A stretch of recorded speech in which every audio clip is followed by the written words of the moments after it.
guys, I'm Cynthia Waterman with Reservology, coming back at you again. I'm so excited to have Carrie Anders joining us today. She is a good friend, a lot of respect for all the things that she brings to our title partners and other partners in the industry.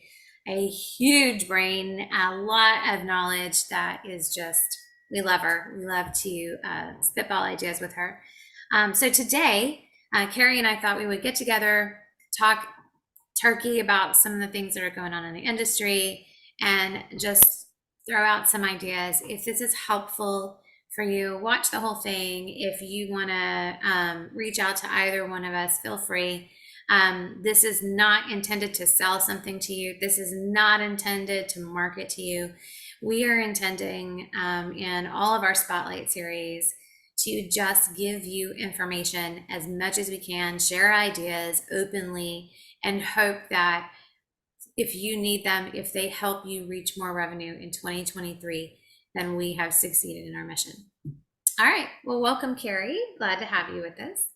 Absolutely. I am so glad to be here. And, I've got just mad respect for Reservology as a whole, and obviously you, Cynthia. So you've got a great team over there. And I think, right now the industry just, we're all in kind of this little flux in the industry. And there's been a lot of nervousness, the end of 2022. And what does 2023 bring? And title agents, they have so many moving pieces and so many parts that, they're the liaison in between the lenders and the realtors and the buyers and the sellers. And there's a lot of moving pieces. So one of the things, as a title agent, most of them are probably right now worried about, what does 2023 bring? Sure. How do I bring my best to the table? How do I service my clients? How do I take care of my staff and give the best service possible? So I thought it would be great for us to have a conversation on, what are the things that we can do, right? We can't necessarily manage the economy as title agents, right? Like, we're just kind of subject to it. But there are things that are in our control. And I think some of those things are, how are we servicing our clients? Not only how are we servicing them, but are we efficient? Are we optimized to take care of them in the best ways? I think what we can do is we can look at our current processes, look at our production system, look at how we are producing those products and offering those services to our clients. So if we can define our processes, I think that's step number one, then evaluate that process and go, okay, we've got 20 steps to get an order in and out the door, or we've got 10 steps just to get the order in the system.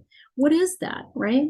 Evaluate that process, because you might find if you refine the process, you could take 5 steps out, right? And that could actually increase your throughput. It could make your users less frustrated. I've talked to title agents that have unfortunately had to do a staff reduction because order counts are down, or they've had to maybe go the other side, right? Maybe somebody down the street closed their doors and they've inherited their clients. So they've actually grown, right? But that means I have to increase staff, and it takes time to do that and get them trained. So how do we deal with this fluctuation of order count? And I think there are ways to do that. So try to, I will say, in previous positions I've been in, I've done this. I've helped clients with this. Cynthia, I know you do this with clients, but sit there and observe your processes. Watch as your users work. What are they doing? That is an experience. We've done that many times. We do observe the users in our consults. It's such a different perspective sitting on the floor. Although I do have to insert one opinion that might be different. And that is, if your job is revenue, if you're the CEO, please don't do that job. Delegate someone to do that job because you have one mission right now, and that is to play the numbers game, hit more revenue potential, and churn the same cash you did before. So, all of that said, keep going, keep going. I don't want to interrupt, please. No, I think that's a really good point. So we need the right people to do that. We certainly don't want to have the guy at the top that needs to bring money in the door doing it, but it is an important step, right? And if you don't have time to do it, maybe you have somebody, a consultant do that, right? Or maybe your title production system provider does that, right? Your software vendor. But get somebody, whether it's internal or external, you need to have somebody just evaluate what are the processes, what are we going through, what are those steps, and what if you have multiple branches? You've got one branch running very efficiently and another Right. branch that's not. Well, goodness, what are Or those on different? multiple software. Or on multiple software. If you're on multiple software, you probably need to pick one, right? So if you're on multiple platforms, well, try to talk to those users and figure out what are the pain points, or why are they so attached to one platform over another? And can both platforms do that feature, that functionality? Can only one of them do it? If I gave up one, am I giving up anything? Is this user retrainable? How much time would that take? Will they That be is an such, adopter? yes, absolutely. One of the things that we're working on and we hope to release, dare I say, end of the month, is a software comparison analysis of every software that is on the market right now. What are the benefits? What are the options, costs, all of it. And so we're deep into that. It could be mid-February if I really do justice to one more thing I need to run down. So it could be mid-February. But I think that's important to really know why you're making the decision on your software that you're making. What exactly are you getting out of it? And the investment that you've made in that software, is it paying off for you? One of the things that we do is we come in and we take a look at who are you as a company in a global perspective. What are your milestones that you're after? What are your short-term milestones? What are your long-term milestones? As my dear friend George would say, your big, hairy, audacious goal, because we read this amazing book.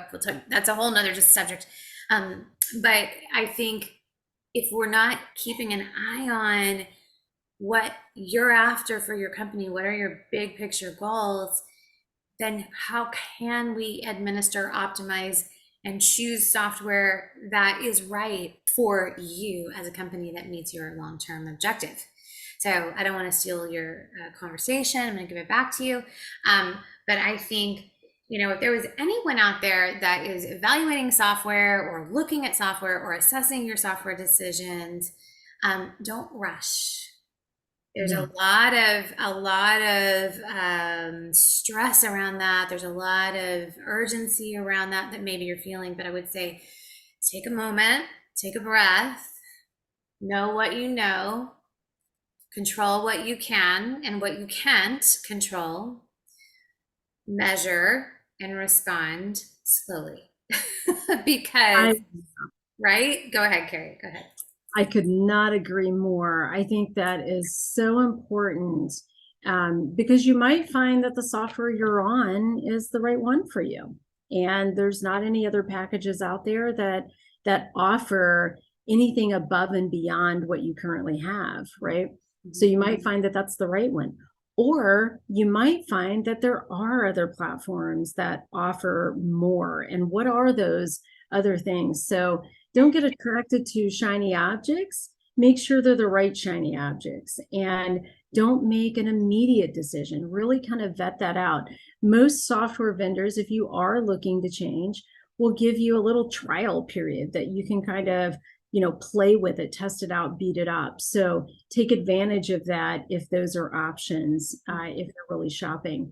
And if you're not shopping, that's okay too. Right. But I think you should absolutely, right now in the state of the industry, really evaluate the steps that it's taking you to get a file in the door and out the door, how many steps is that? Because your overall cost, right? If we start to analyze cost, your overall cost includes that employee time. And so a lot of times we have people that look at how much is my payroll, how many orders do I have coming in, and that this is just a flat equation. But really, how much time is being spent on each file? I think that's real important. Absolutely. You should probably do a time and motion study of sorts. We do this.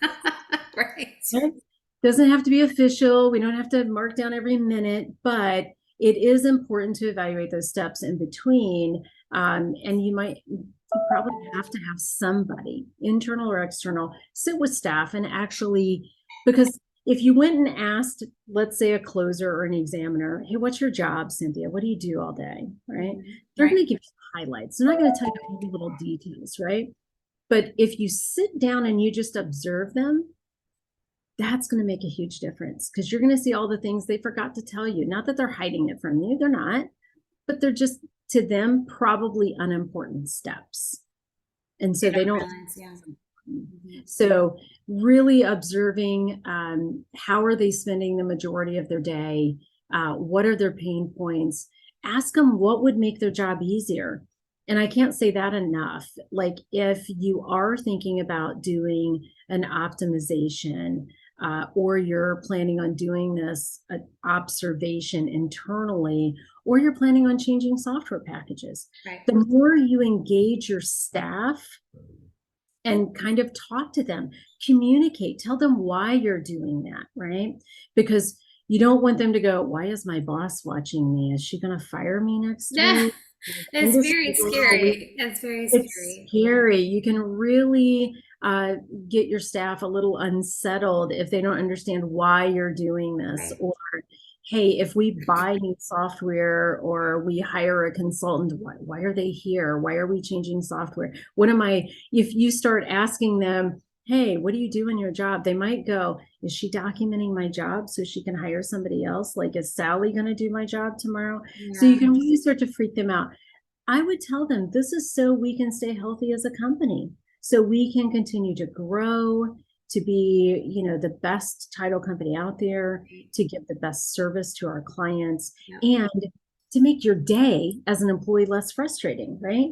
I want you to work efficiently. I don't want you, if you're a closer, and if there's any closers out there listening to this video, how many of you have missed like your kiddos' baseball games or their practice, or because you had a closing that you had to prepare for tomorrow? This happens. What if in the summertime, at the end of the month, you could get off by 5 o'clock? What a concept, right? And if you have efficient processes, this could happen a whole lot easier than if you don't. That is true. That is very true. I will mention this though. I like to revisit goals and revisit everything at the end of the year, like a lot of us do. If you are like me, you wrapped up all of your taxes, you looked at all of your numbers, you were maybe surprised by one or two things, or you caught sight of something you want to correct for 2023. And really loved one video that I saw, and what it is, it's a CFO by contract, right? But I just love just reminding myself of basic stuff. And it sounds, I don't want it to be insensitive, but it is important when you're evaluating costs as a whole. You're evaluating the software costs, but you're also evaluating the personnel costs. And if you're looking at it from a cost perspective, it's very different than if you flip it and look at it from a revenue perspective. And so if I'm looking at it and I'm saying, okay, I have X 5 number of people, and I'll say this, what I'm saying here isn't for you to assess your people and then start cutting staff. I want to finish this conversation. So don't start this video, hear this clip, and then think that I'm advocating for you to cut your staff. I am not. So please watch everything that I'm about to say and get to the end of it here so that you get the whole message, okay? But what I'm saying is go through and assess how much revenue you can attach to an individual's contributions to the team, right? And I went through this exercise, sorry guys on my team, I went through this exercise with our team and I found, oh, I've got some people in the wrong seats. And I looked at them and I'm like, I'm actually you would contribute more to the company over here. And so I reallocated them to a different place, and it's made all the difference in the world for them. They're happier in their job because they are excelling and they're in a better place to maximize their own skill set. And everyone else is happier too because they're not like dragging someone through. So when you're doing this global assessment, right, which now is the time to do, don't stop with your software decision. Look at everything that's going on and make sure that people are really loving what they're contributing to the company, right? And that they love their job and that the culture is what it needs to be. If I said to anyone on my team here at Reservology, if I said to them, hey, I need to observe you for an hour, they would all be like, okay. And then they would be like, okay, but tell me what we're doing. But okay, like none of them would think that we were after replacing them. None of them would ever think that. And I think the reason is because we value our people so much that it's impossible, I hope it's impossible for them to think that they're not all 100% appreciated for everything that they do. I hope that there's no one in our teams who has a thought in their head that we don't value everything that they are and everything that they do, and that they are an individual first. My daughter, I love her. And my daughter, my oldest daughter, is all about, I think she's probably going to be in the Peace Corps. I'm pretty sure that's where she's headed, but I'm just like, she's just so amazing. And I remember the conversation she was having with my son, and she's like, people have inherent value. And I'm like, of course they do. Of course they do. This is like, why would we even feel the need to say that people have inherent value? Every single person on our staff has inherent value just because they exist and because they're a creature that was created. So I do not think that anyone on our staff would have that issue, but I can imagine that our culture may not be the same as everyone else's culture. So I agree with you. Definitely predicate going out there and doing that observation time. We always do, when we do that, we will observe people as well as part of our global consults. And we always open up with, let me assure you, this is not a test. You are not being tested. Anyway, Carrie, I didn't mean to interrupt you for so long, but it was one of the things that's paramount on our minds right now, especially with our partner Spotlight, to try and get more people to know more about what's out there and do more that they can share with others and give back to others. So when you start talking about culture and staff, I was just excited about that because that's part of giving back. Go ahead. No, I think that's I love exactly what you said there, because culture is so important. And as you observe your staff, right, you might find that, that one pain point that your staff member has is something that maybe that's a pain point because, to your point, Cynthia, that's not where their skill set lies, right? Mm-hmm. So maybe if you had them in a different seat, they would be happier, right? Mm-hmm. Or maybe you've got so many orders coming in the door that that's a piece that you could sub out and give to somebody else because that's a pain point for this. Or automate. Or you could automate. Or you could use an outside vendor for that one little piece, right? Mm-hmm. So, and that's something that I've seen over time. Title companies have been a little more adoptive of, which is using outside vendors to do certain pieces of the process, right? So whether that's, hey, I'm going to outsource my searching, or I'm going to outsource notarization, or maybe it's even curative or policy typing. It goes across the board, but there's vendors out there.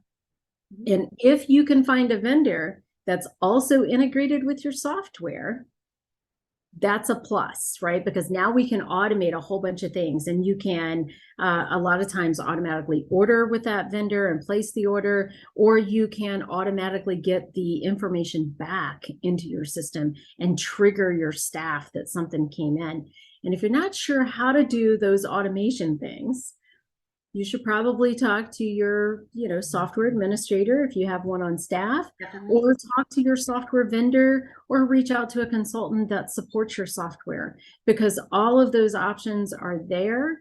And you might want to check with your software vendor just to see, what vendor integrations do they support. Yes. Uh, because and Cynthia's going to have spotlights coming up. That's part of what this whole series is about. Yes. So she'll be spotlighting some of those vendors. So you'll get to see some of these vendors up front. And I think that's just such a great thing that you guys are doing, Cynthia.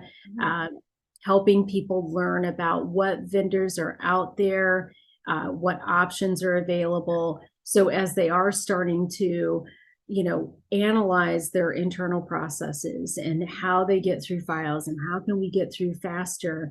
And to your point, I love what you said about this is not about eliminating staff. Please don't take that away from this video. It's more about how can I get more orders in the door Exactly. with the same amount of staff, but not overwhelm my staff? How can I stop that roller coaster cycle that happens between winter and summer when files increase and decrease, or the economy goes up or down? How do I stop that cycle? Because that's got a cost associated with it too. If I have to hire staff in the summer and train them and then lay them off in the winter because they were temporary, guess what I get to do next summer? I get to repeat that process. And so that has a cost associated with it. So I guess our overall message here is there's options out there and there's things that we can do. And there's going to be some vendor spotlights coming up. You can analyze your processes. You might have some gaps you can fill with a vendor very easily. If you're not quite sure what to do with your software, call your software vendor, ask them how to dial this in. Or if that's not an option, call a consultant. And call a consultant that is trusted in the industry, that knows how to support your software platform, and have them help you. All of those are options. But the last thing you want to do is sit there and not do anything and just go, gosh, I don't know what to do. It's the economy, right? Because your staff, whether you're a manager in a middle management position, or you're a high level CEO, or you're the owner of the company, the staff that's under you is counting on you to have a job there for them tomorrow, hopefully, right? And to run the company the best that you can. I think this is one of the things that you can do, just to analyze your processes. Thanks, Carrie. This has been always a pleasure. I love talking with you. I'm excited for what we can give to our friends out there, our partners out there in the industry. And if you just need a phone call, if you just need to chat with somebody, Carrie and I are around. We'll take a call anytime you need us. And if we can help you, we will. If we know someone who can help you better, I'm not afraid to tell you that too. We're not after every dollar out there. We know that if you need help and someone else is better for you, I'm going to be the first one to tell you how to go do it, and how to do it at a price you can afford. Equally, if I can help you, I'm going to be all over that too.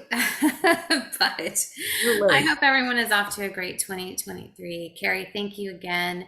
Until next time, guys, remember, learn more, earn more, and share more. Let's go kill it. Bye. Absolutely. Good words to live by.